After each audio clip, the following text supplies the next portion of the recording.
All right, this has been bothering me. I've been watching Al Jazeera, Democracy Now, and even other progressive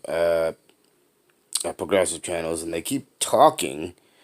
The independent progressive channels like TYT and others, they're talking nonsense. Um, the solution to part of the solution to climate change is to stop eating meat. Go on to insects and all this other nonsense, because here is a simple fact: people are not going to stop eating meat. That's just an impossibility. It won't happen. We are not going to go. We are not going to go vegan. That's just simply that. Also, if you eliminate the meat and we go vegan, or we go eating insects, we already have a problem with invertebrates dying off at an alarming rate. Okay, so while I'm not against eating mealworms and that sort of stuff, and even cooking with them, termites, ants, and they have a lot of protein. There's no doubt about it, and it's probably more healthier. But eliminating eliminating meat and going vegan is not the solution, because if we go vegan, here's a problem. These idiots are talking about eliminating meat and going vegan, but they're also saying we should cut back on our produce and our vegetables and so on and so forth. Uh, yeah, if that's you can't have it both ways. If you're gonna go vegan, you need to expand the range, and the way conventional thinking goes, you'd have to expand the range of more farms. You'd have to have larger agro farms, larger plantations of for fruits and other stuff like that. So that's not the answer. So this whole thing is utter nonsense, when there is a perfectly logical and simple way that will produce more jobs, more small businesses, as well as add new vocations and new vocational training, new vocational and new small businesses that produce. Uh, there is a, and I've made a lot of videos about this. So, how do we do this? Simple. One of the biggest things that we consistently miss, and with the level of technology and knowledge that we have today, it is perfectly and utterly feasible, with no ifs, ands, buts about it. So, methane, going back to methane. Methane is one of the most abundant fuel sources on the planet. There is enough methane frozen and that along the coastal lines, that we could go on using that for a thousand years or more. But that's not what I'm advocating to use, because that's an extremely dangerous endeavor, as the slightest amount of friction, which will cause the most minute amount of increase in temperature, will set off the methane and basically cause the global apocalypse that will kill us all. So that's not what I'm talking about. All right? What I'm talking about is the level of methane that we human beings, as well as everything that's living, which means our trees, which means the food we eat, which means our very human waste that is not being used, the animal waste that's not being used. So we produce a ton of it, and it's going into the air, into the atmosphere, and it's one of the biggest contributors, which has a higher impact than the carbon does on climate change, which I am calling climate genocide. So, what we can do is have a slightly modified septic system in every home, in every residence. So, meaning apartment complexes, condo complexes, business suite complexes, at our malls, in our retail centers, in our small mom and pop shops, in our manufacturing places, in our corporate buildings, and everywhere, in our public buildings. So we have these septic systems, modified septic systems. All right?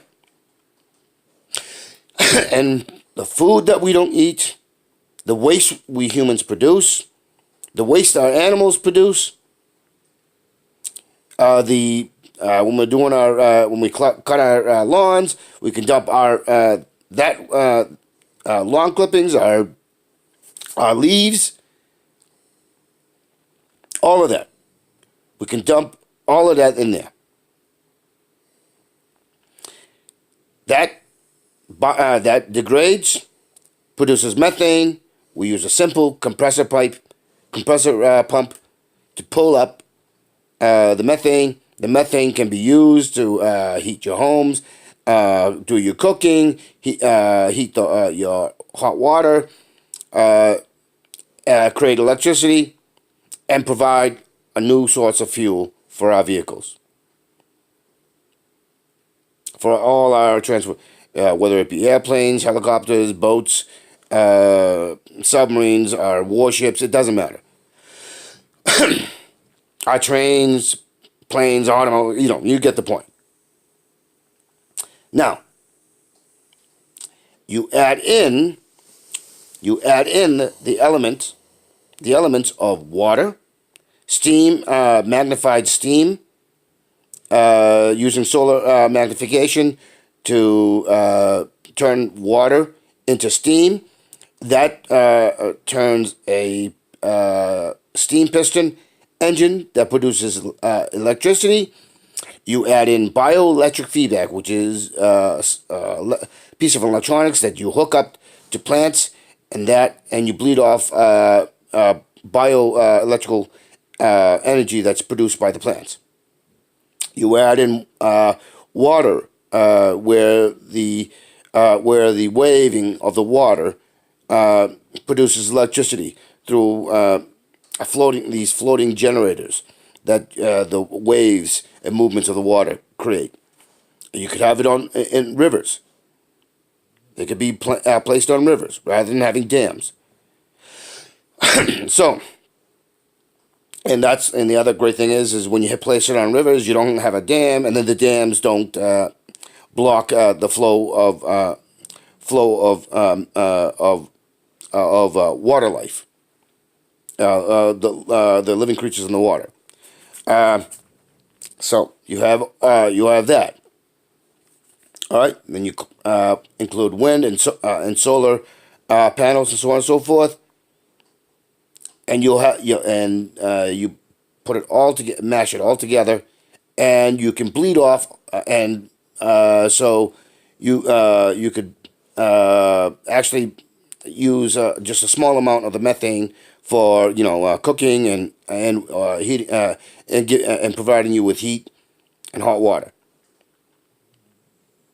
and the rest of it can be sent to local collection stations that automatically will that can be collected and transported, collected and pumped over to stations where you can fill up your vehicles with methane, so you can drive. Add to that, if there'll be, you can also send back for those who use more of the methane for whatnot. But you could even You could even, instead of having using methane for using the methane for cooking, you could use it for just for your hot water, and just use the electricity to heat your home, electricity to heat your water. There's a whole set of ways you can do it, and we can provide a whole new fuel system, a fuel system that NASCAR uses, because they know that the byproduct of methyl ethanol, which is what they use, NASCAR uses, produces basically water. So, and another one is helium. It produces also helium. But basically, it's not. It's a ecological friendly source to power our vehicles. Now, let's move on to water. Rather than having a utility company control your water, or your town control your water, all right, and they're not doing a very good job, why not have the same thing I just talked about with the methane production? Why not have everybody filter their water at all the places I spoke of? And because NASA and GE, was it GE? Well, anyways, one of the big companies, both of them produce these phenomenal filters that can filter out everything and give you zero particulates. You can put it in the most contaminated source of water and it will bring you back zero particulates, meaning it's just H2O, clear H2O.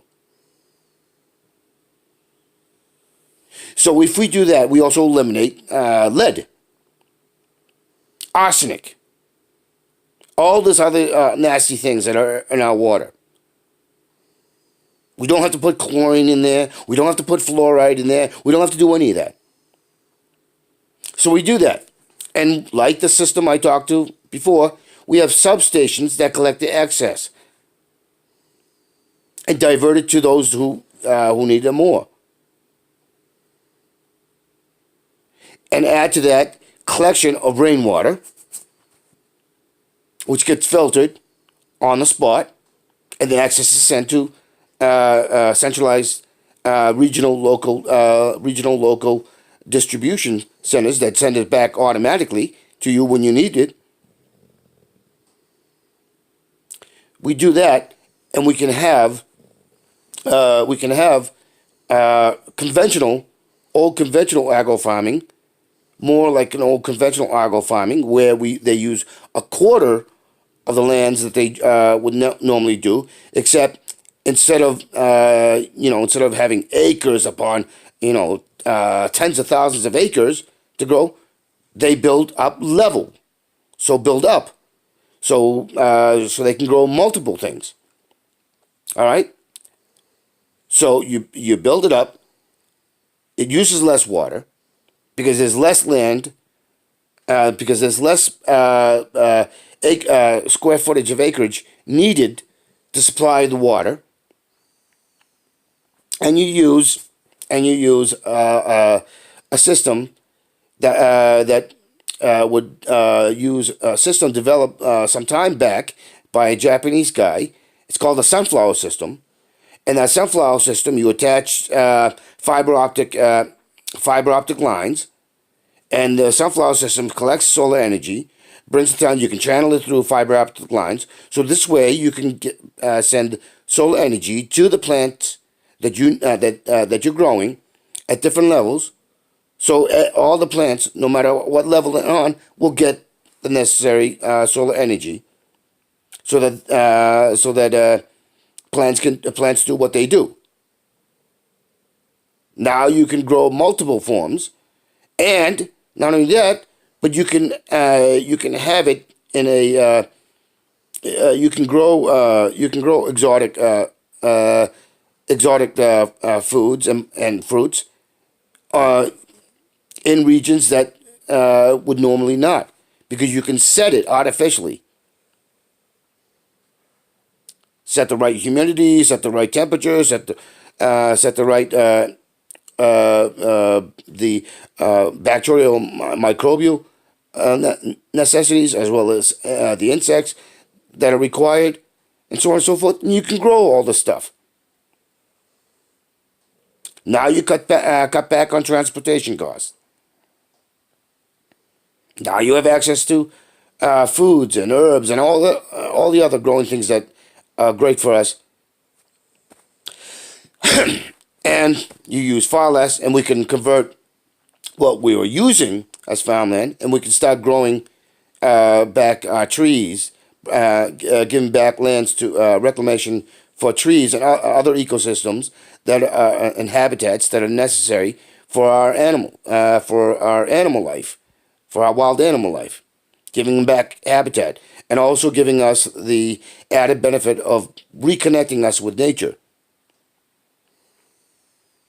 Now, we eliminate factory farming completely because they are overproducing nutrient fertilizer. They are dumping that excess nutrients, which is toxifying things and killing things in the ecosystem we have. It's throwing up massive sums of methane, contributing to the climate genocide. So we eliminate the factory farming, and we go back to more conventional animal farming. But like the agro farming, we make it it has to become smaller and dependent on the local size of the local population and what the local population, how much the local population eats, and so on and so forth. So you have a bunch of smaller ones, and we have that, so we have now free range, going back to free range farming. Giving back farmers the livelihood without the astronomic size of land that's required. So, so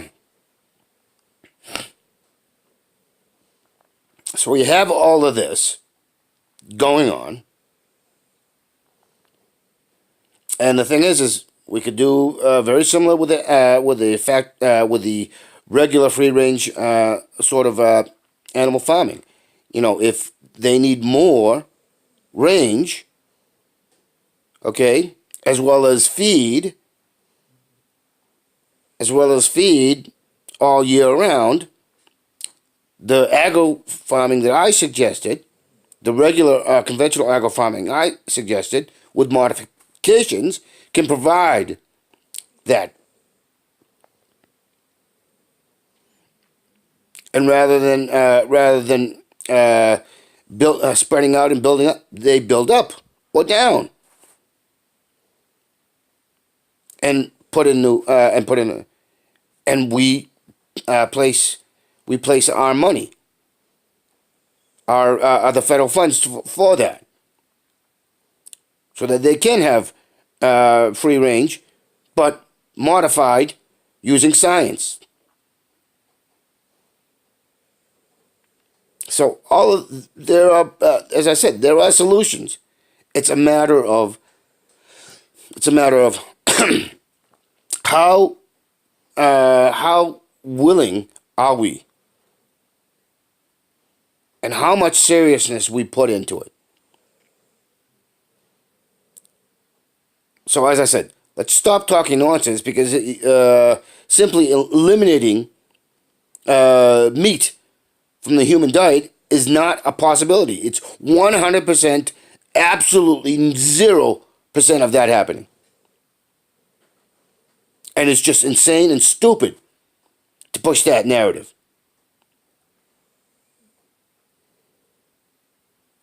There is no way, no how that everybody is going to go vegan.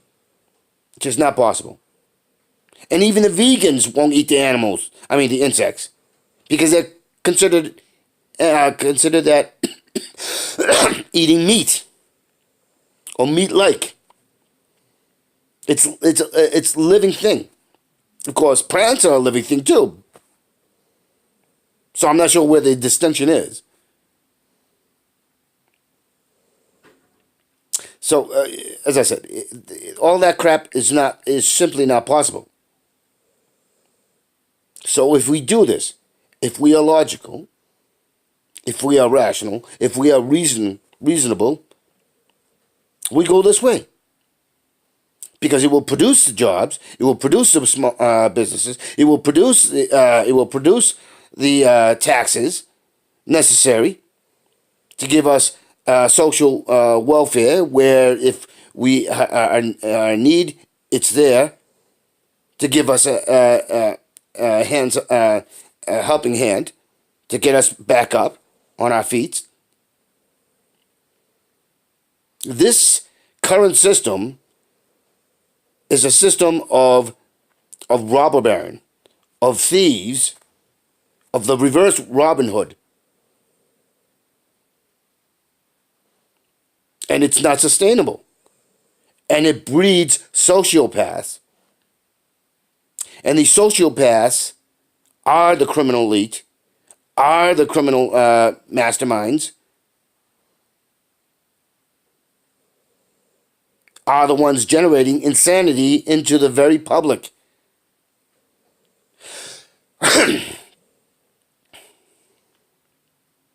My system gives opportunity for all. My system gives parity to all. My system gives equality and doesn't give it makes it almost impossible without being outright criminal con man or con woman to push the system aside, because it gives parity, it gives equality, it gives aspiration, it gives us job security and all that. The things that we all say we want, this system will give it. All right.